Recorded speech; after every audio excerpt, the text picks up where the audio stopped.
The Rediscovery of the Sacred by Robert L. Moore. It has become commonplace for analysts of the current religious ethos to ask whether we are now in the first phases of a third Great Awakening. There can be little doubt that a rediscovery of the sacred is beginning to challenge the predictions of an imminent demise for Homo religiosus. In the following, I will outline some of the elements which constitute the current new religious consciousness and share my reflections on its psychosocial and religious significance. Most of you are aware of the religious ferment expressed in the birth of new religious movements around the world. Hundreds of thousands of people in our culture are involved in religious activities which seem strange to mainline religionists. Now, often dubbed Aquarian Age religion, these new spiritual questers found cultural expression in the musical Hair. A close examination of the symbolism which informed Hair illustrates the influence of a number of the religious and cultural factors which are keys to understanding the new vitality in American folk religion. Let us examine each of these factors briefly.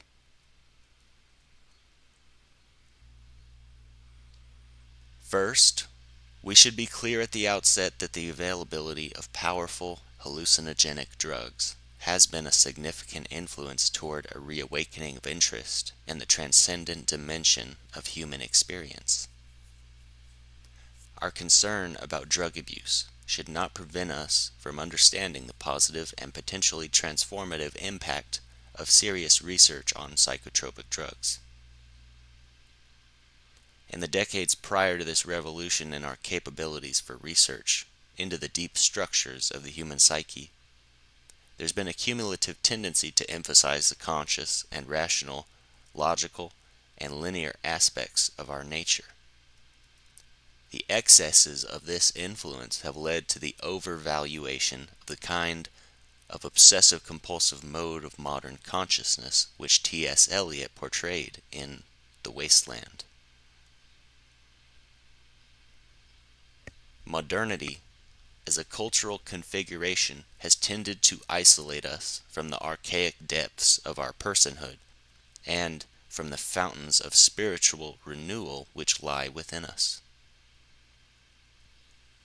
Timothy Leary and the drug culture were manifestations, admittedly often bizarre, of the renewed access to archaic states of consciousness, which the availability of psychotropic agents had made possible.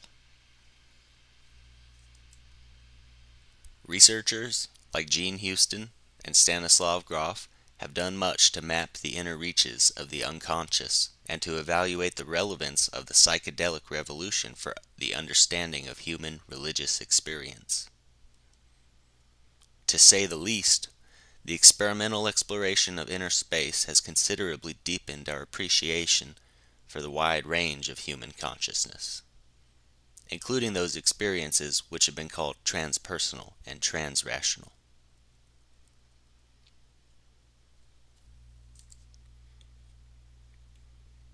Another element which has figured heavily in the revival of popular interest in religion has been the impact of Eastern religions on the American youth culture.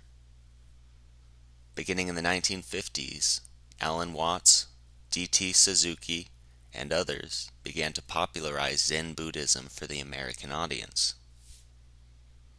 Soon thereafter, gurus from the East began to proliferate.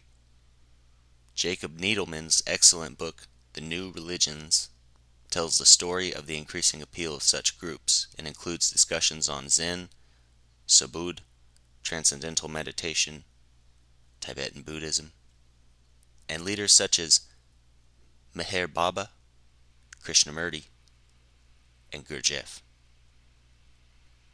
The influence of these Eastern movements and leaders has of course been complex in nature.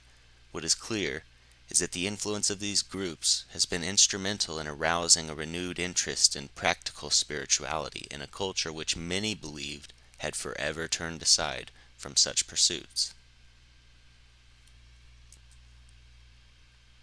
closely related to the widespread interest in Asian religion have been the attempts to reappropriate not only shamanistic modes of ecstatic religion, but also various forms of Eastern and Western occult traditions, including astrology and myriad types of magic.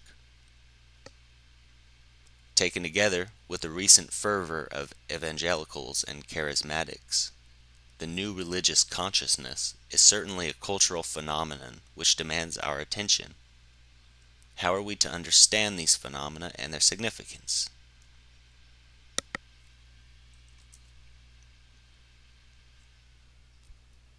The dynamics of discouragement.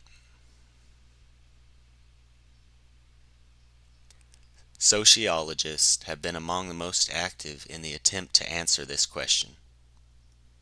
From the sociological point of view, it is generally agreed that such rapid multiplication of new religious movements is a symptom of a socio-cultural crisis precipitated by rapid cultural change, social disorganization, dislocation of values, etc. Certainly, recent conditions in our society have made our culture a very fertile ground for the formation of crisis cults. Yet, the current religious revival transcends the boundaries of our nation and appears to be a global phenomenon. Robert Wuthnow of Princeton University has suggested that the contemporary religious situation is directly related to the profound shifts in the international world order. Previous global transformations, he argues, occurred in the 17th and 19th centuries and were accompanied by significant religious unrest and diversity. He emphasizes the religious impact of America's global network of military and economic alliances.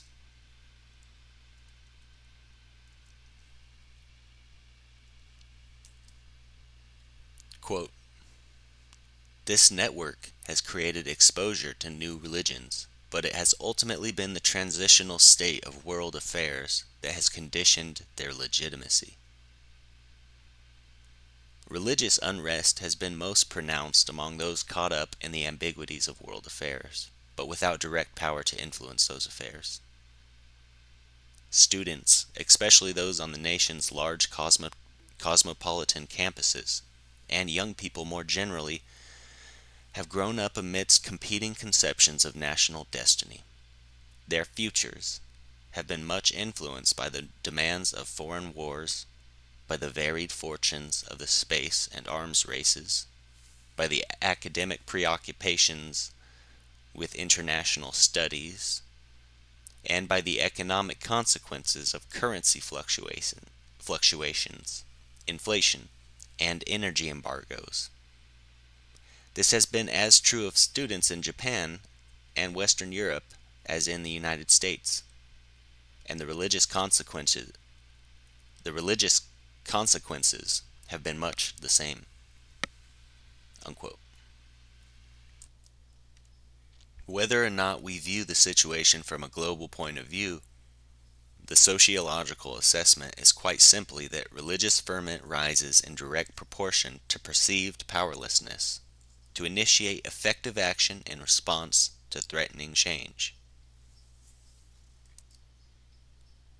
While some have argued that the resurgence in mysticism is a result of lack of challenge to the young, I do not believe that such an assessment can be sustained in the face of related psychosocial theory and data. If we are to grasp the regressive dimension of the current religious situation, then we must view it as at least in part an expression of the dynamics of discouragement. My assessment of many of the new religionists that I have interviewed is that these individuals have been caught up in a cycle of deprivation and discouragement which has fostered psychosocial distance and varying degrees of regression into primary process modes of ideation and attendant infantile behavior patterns.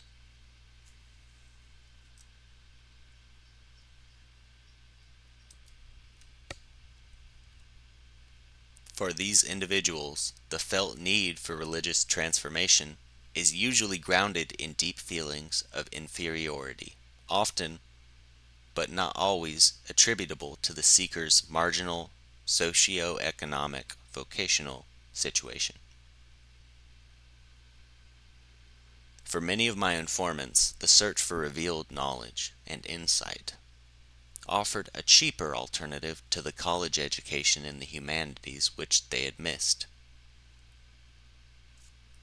For others, the receipt of a college degree from a non-prestigious state university simply did not provide them with the credentials which could undergird their need to feel at least equal to and preferably superior to their professors. Fully as ambitious as their more privileged peers, they lacked both the understanding of the workings of the ladders of upward mobility and the resources to make use of them had they been understood.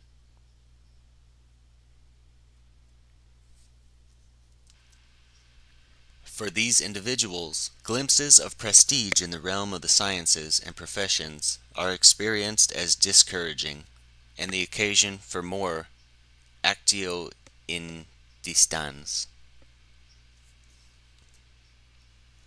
action at a distance.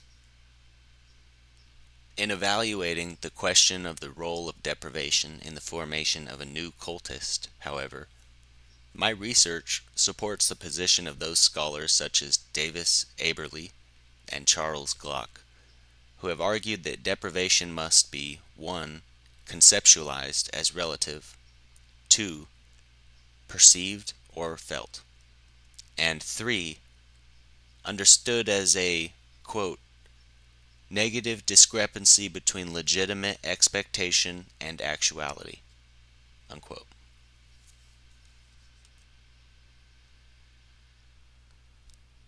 I would also suggest that of the different types of deprivation noted by Aberle and Glock, status deprivation seems to characterize the experience of my informants most adequately. While economic hardship was often reported, there were too many economically comfortable new cultists for a simple theory of economic deprivation. One also has to avoid assuming that having a high status occupation necessarily excludes an individual from a subjective experience of status deprivation. Some of my informants, for example, were college professors who, though possessing membership in an occupation of high social status, deemed themselves to be falling far short of their anticipated occupational status.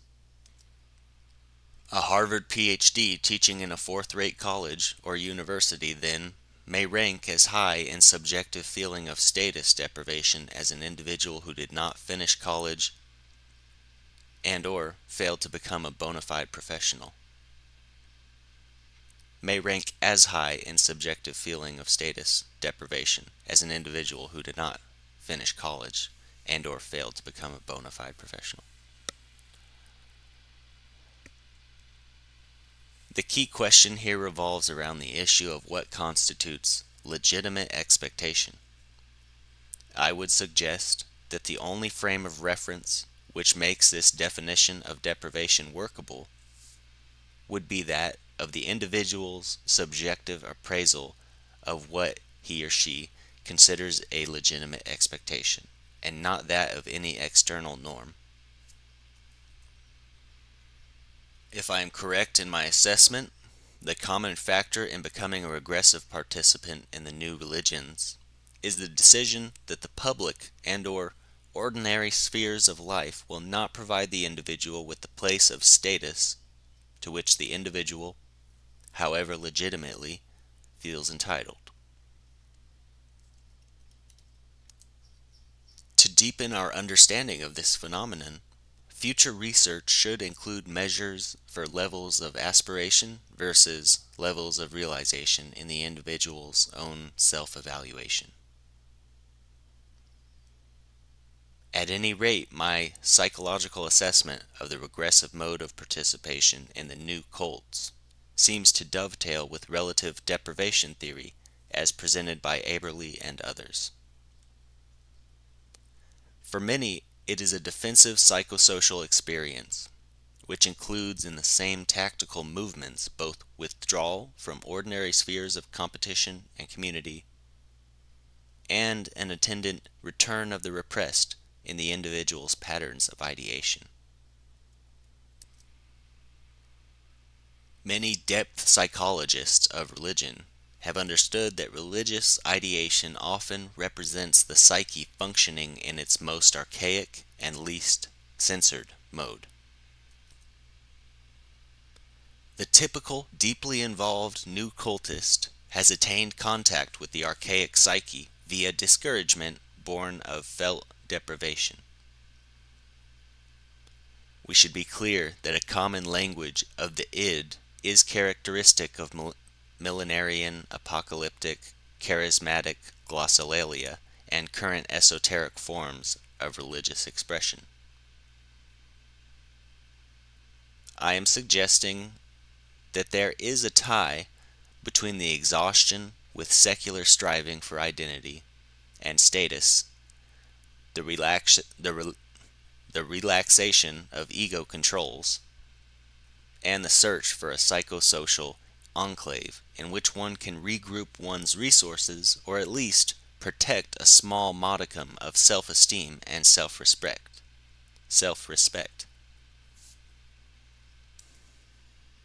I have to this point emphasized the regressive aspect of the new religious consciousness. Let us now examine the manner in which such involvement may also enhance the personal growth of some of these new cultists. Cultus, creativity, and the return of the mythic. Very little attention has been given to the psychological understanding of the relationship between religion and creativity. If anything, intense involvement in religion has been viewed predominantly as an antithesis to true creative activity. Modern psychosocial scholarship has too often dismissed religious praxes, including both ritual behavior and ideation, as always dynamically regressive in nature. In this section, I want to argue that for some new cultists, participation in intense religious experience has been the occasion of creative regression and subsequent facilitation of ego initiative.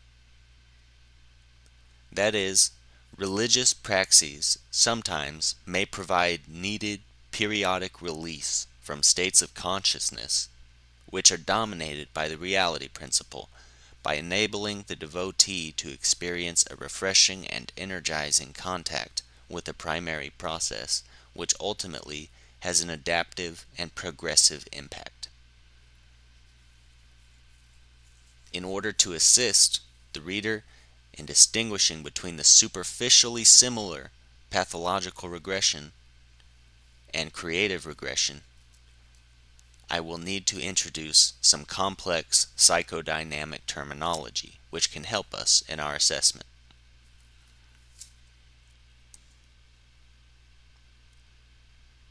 The question of the relative autonomy of the ego has occupied a great deal of the efforts of the major theorists of psychoanalytic ego psychology. Perhaps the most fruitful discussion on this topic was initiated by the late David Rappaport, and subsequently developed and extended by Erika Fromm and Donald Stoller. Rappaport focused primarily on the question of the relative autonomy of the ego from id demands. For him, an active ego either channels an impinging demand into an acceptable outlet or defends against it. A passive ego, on the other hand, proceeds under duress to execute unacceptable or dystonic demands, or is rendered totally helpless in the face of id pressures. Fromm and Stoller extended this paradigm to include the relationship of ego and superego, and it is their typology which can enable us to think more systematically about the question of the psychodynamics of religion and creativity. For Fromm and Stoller, ego activity can be manifest in two ways. Either the ego can reconcile superego demands to ego interests and ideals, or it can defy the demands of the superego and act more directly in favor of ego interests and ideals. Either type of ego activity may be subjectively conscious or unconscious.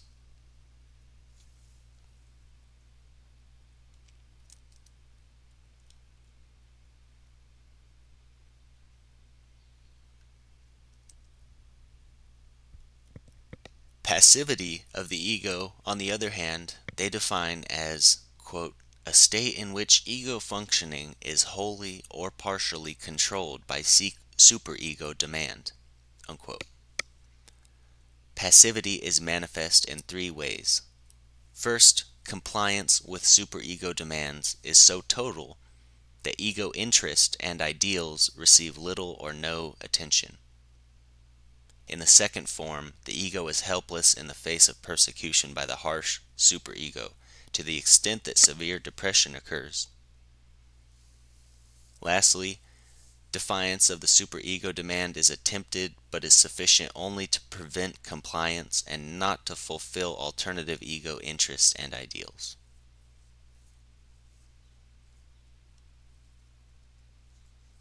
The fundamental issue underlying this entire area of inquiry into the question of initiative turns on the question of the relative degree to which an individual's behavior is either driven by id demands or superego dictates, or marked by purposive movement toward fulfillment of chosen ego ideals.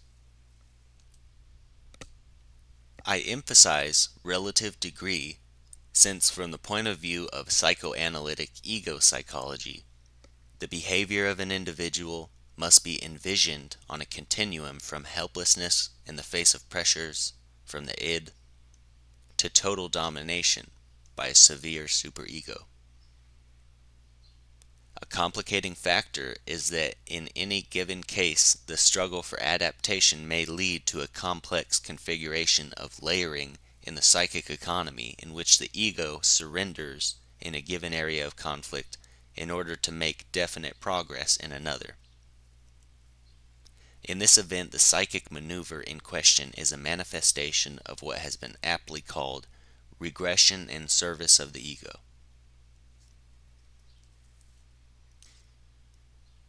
The question which we must address is whether the new cultist obvious cultivation of subjective states of passivity must always be viewed as ego passivity and consequently an indication of pathology, or whether an apparent passivity may mark an actual active ego state. Rappaport took the latter point of view. Quote, yet activity may be turned into a passivity which is only ostensible, the actual control of the ego over the drive demand remaining sustained. Chris subsumed a broad segment of such processes under the concept of regression in service of the ego, unquote. As an illustration, he quotes Chris on ecstasy and inspiration. Quote, the driving of the unconscious toward consciousness is experienced as an intrusion from without, an attitude of a passive nature par excellence. The decisive difference, however, can be formulated more clearly. In ecstasy, the process results in an emotional climax only. In states of inspiration, it leads to active elaboration in creation. The process is dominated by the ego and put to its own purposes for sublimation in creative activity. Unquote. Rappaport then summarizes the significance of Chris's insights for all creative processes. Quote, creative experiences vary from those in which the artistic or scientific invention appears in subjective experience as hallucinated, entirely inspired from the outside, to those in which it appears in subjective experience as entirely the product of deliberate effort. Yet the ego integration of the creative product is characteristic of all creative processes, and this ego integration, rather than subjective experience, is decisive, whether the process in question is one of activity or one of passivity, as here defined. Unquote. Can there then be such a thing as a healthy cultist? Or, to put the question in more technical language, do individuals with intact egos and adequate adaptive strength ever become new religionists? In my research, I was surprised to find that many devotees of the new religious consciousness, who showed no signs of status deprivation, discouragement, or the accompanying distancing from the ordinary tasks of personal and professional life. Indeed, these individuals were using their religious praxis as a means of purposefully engaging in a periodic cognitive carnival, in which the repressed was allowed to return, invoked in a ritual context. Like their deprived and discouraged counterparts, they engaged in behaviors and experienced ideation grounded in the primary process mode. But, unlike the others, they had no difficulty in recovering a realistic orientation to the ordinary after their regression into the archaic. On the contrary, they reported using their experiences to facilitate insight into and creative solution of problems faced in their personal and professional lives.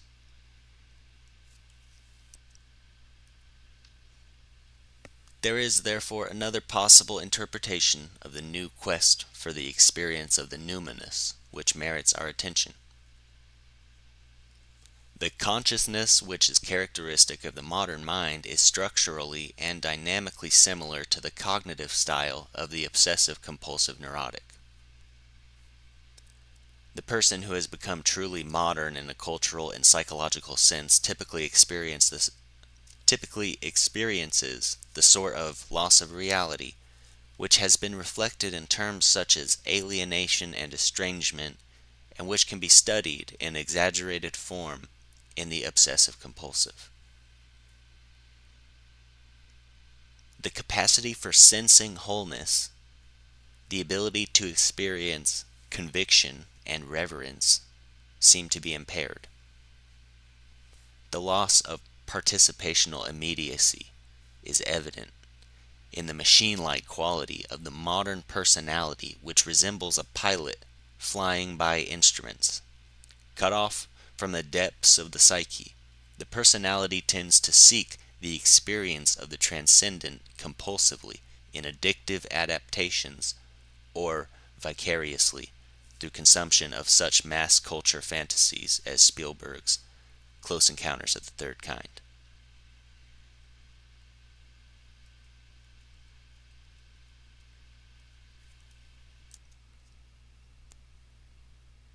Some new religionists are rejecting these indirect and ultimately unsatisfying flirtations with the experience of the transcendent for a more forthright postmodern and post-critical reappropriation of the mythic mode of consciousness.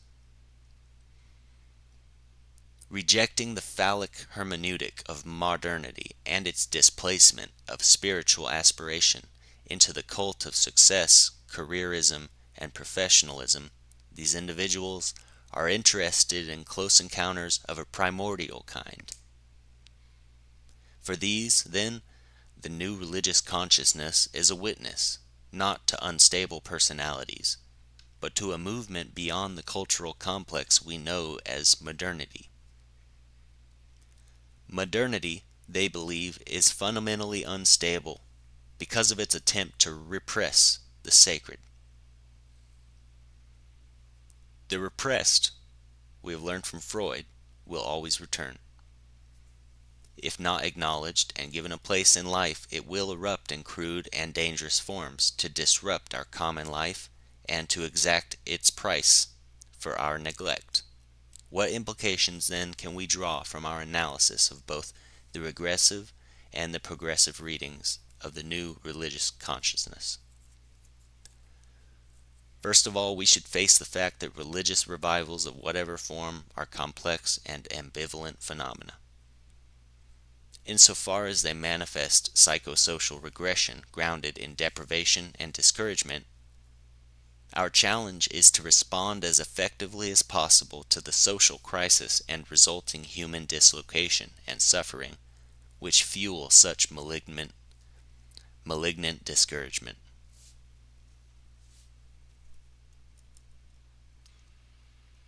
We should also be aware that such pre-critical forms of regressive religion often issue in a search for scapegoats and sacrificial victims.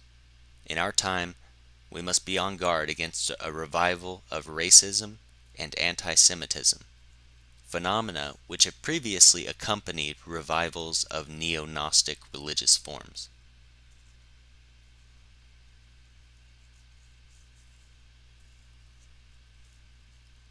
On the other hand, we must join in the quest for a viable postmodern and post-critical reappropriation of the mythic dimension of human life which modernity, however unsuccessfully, has attempted to repress. Such an endeavor will of course be threatening to our over-rationalized and hyper-professionalized middle-class religious institutions. We all know that an encounter with the sacred will inevitably initiate a transformative process. And transformation is a frightening experience. Yet our traditions have always called us to embrace the depths, to embrace the death of old forms and the birth of the new. Today's rediscovery of the sacred may contain within it clues as to how we may find our way back to the fountains of living water. Reclaiming them, the land and our lives may be renewed.